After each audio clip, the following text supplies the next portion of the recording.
Celui qui est ton adjoint influence le groupe, c'est lui qui est le leader. Voici 9 secrets pour être un bon leader.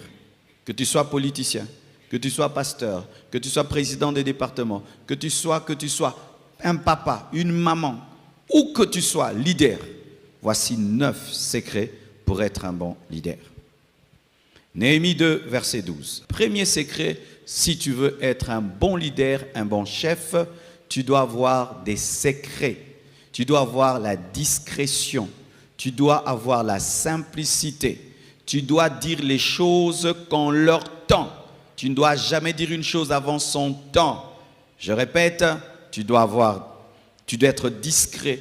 Tu dois avoir de la sagesse, de la simplicité. Tu dois dire les choses qu'en leur temps.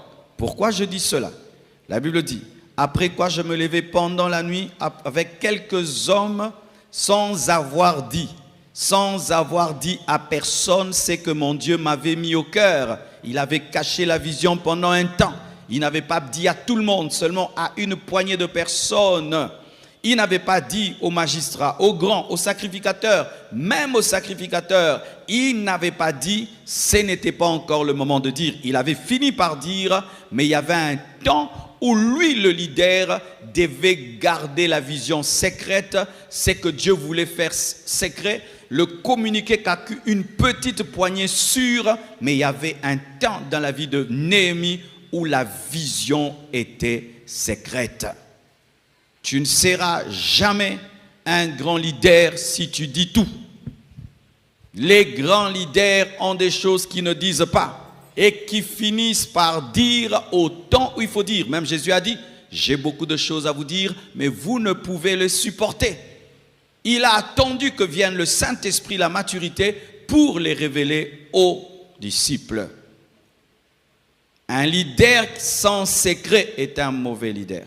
Les grands leaders cachent certaines choses importantes.